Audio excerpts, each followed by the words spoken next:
Thor, movie review. So this is part of my scripted movie review series in which I take a movie review I wrote years ago on the weblog and try to make a YouTube video out of it for whatever that may or may not be worth. In this case, Thor came out originally back in 2011. I didn't actually see it when it first hit cinemas. I saw it on DVD about a year later in 2012. After I first saw it, I went and I read Roger Ebert's review of it. Roger Ebert was still alive at the time and still writing reviews, and at the time, he was my go-to movie critic. Whenever I didn't quite know what to think about a movie, I would go to his review and see what he thought. And he gave what I thought was a very intelligent review of this movie. I will link to a copy of his review down below in the description. He really hated this movie. For a number of reasons. He was critical of a number of the plot elements about the Norse gods and them going back and forth on this rainbow bridge between different realms. Now, at the time I initially read that review, I sort of didn't know any better, so I assumed he was right in saying this was just ridiculous and this wasn't from Norse mythology.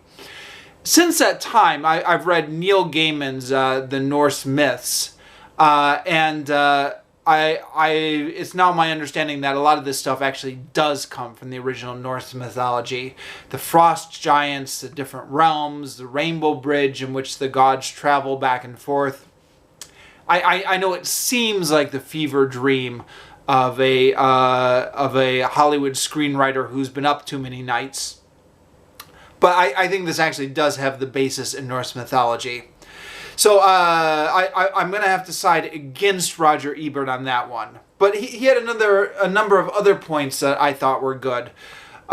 He said that Thor and Odin and Loki, by definition, really cannot be interesting characters because there's no development. Odin is just Odin, and he just does what Odin does. Any of the gods or goddesses from mythology don't really have a lot of room to grow. He talks about how when Thor comes down to Earth, there's these cute scenes which are a little bit too cute when he meets the scientists. He's critical about these scenes where Thor doesn't really know how to act within human society. And he's also critical about how that plot thread just gets dropped abruptly and it never gets picked up again. He's critical of the town where the battle takes place in. He says it appears to be just a town that just ends into desert with like no suburbs or strip malls or anything. He says at one point in his review, he says, I know that aliens have to land in New Mexico. This is just a movie convention. But he said that there's no reason why they have to stay in New Mexico. They could have gone off to a different location and had a more interesting fight scene there. He's critical of a number of plot inconsistencies and plot threads in this movie.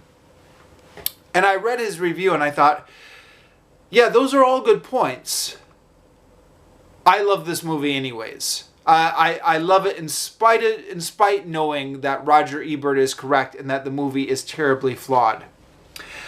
If you suspend your critical brain functions and just go with this movie, it can be a fun ride. Not a classic, certainly, but a fun enough diversion for 90 minutes. I think part of the reason I like this movie was that it was different from all the other superhero movies we've had recently. And I think this goes to the nature of the hero, Thor, who, although he has been in comic books since the 1960s, was originally taken from Norse mythology by Stan Lee and Jack Kirby. Captain America, the Incredible Hulk, Spider-Man, and Iron Man all have origin stories that explain how they became superheroes. The Norse god Thor doesn't have an origin story as such. The movie starts out with him already fully formed. Instead, his first story shows how he came to be involved in the affairs of human beings. Now, I should qualify this slightly by saying in the original Marvel Comics, he does have kind of an origin story. In the original 1960s comics, it starts off with this professor who finds Thor's hammer. And then he finds out that by holding Thor's hammer, he can transform into Thor. So it's that kind of dual identity thing, which was so common in the comics. I actually have not read a lot of Thor comics. I read some of the early ones in one of Marvel's Essential collections, and didn't stick with it throughout much more than that. My understanding via Wikipedia is that at some point in the continuity, this angle was dropped. And they said, oh, okay, forget about the part about the human transforming into Thor. Actually, he was always Thor all along, and Odin had punished him by being exiled. And eventually the comics just dropped that angle, is my understanding. The movie goes with that angle being dropped as well, meaning that there's no secret dual identity. He's not a human who transforms into Thor. He just starts out as Thor. Now, as such, the movie is divided. Half of it takes place in the fantastical mythological world, and half of it takes place on Earth. This gives the movie a different feel than most other superhero movies. There's a whole set of characters on Earth, but there's also a whole set of characters in the mythical city of Asgard. The negative side of this is that neither setting gets enough screen time to be developed. But the positive side is that you're given just enough of a taste of both to keep you interested. And although you don't spend enough time in either setting to fully immerse yourself, you also don't spend enough time in either setting to get bored. The actors are all quite good as well. Thor's 4 friends on Asgard, although they never get developed into anything more than one-note characteristics, all seem to have a twinkle in their eye that make them seem like they might develop into interesting characters if given the chance.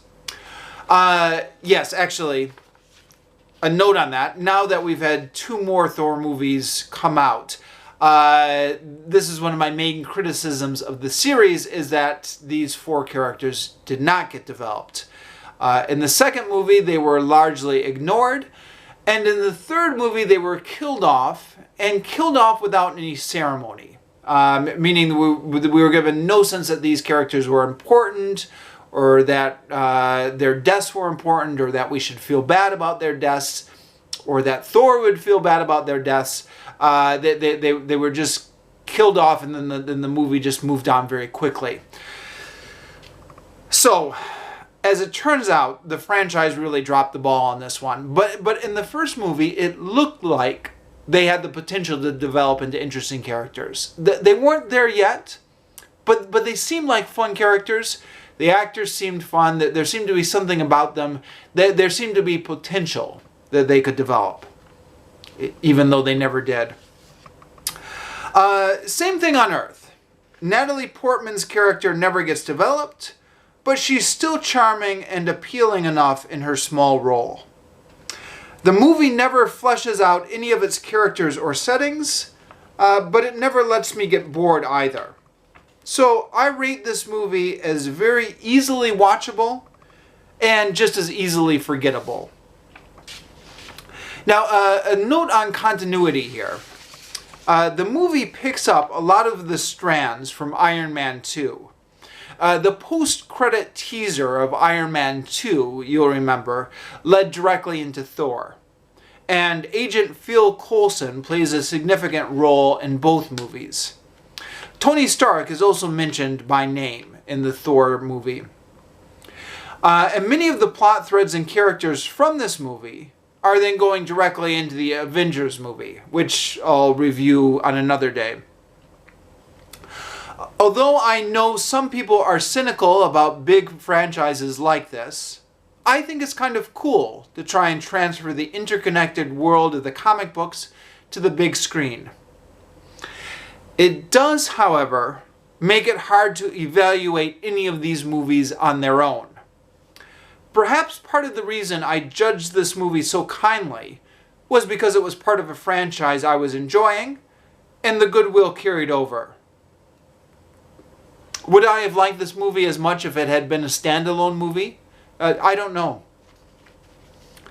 Some of the scenes on Asgard reminded me a little of some of the cheesy space opera movies from the 1980s. Movies like Flash Gordon, Dune, Krull, etc. Some of these movies tested my patience when I was younger in the 1980s and saw them rerun on cable. Dune I never saw in its entirety. Flash Gordon and Krull I remember being bored by when I saw them being rerun on cable, although I think enough time has gone by now that I kind of view them fondly in retrospect. That there's somewhat of a nostalgia for those cheesy 1980s space opera movies. And Thor definitely has that vibe going, for better or for worse. So even though I wasn't a big fan of those movies back in the day, I really like Thor. Double standard? Maybe.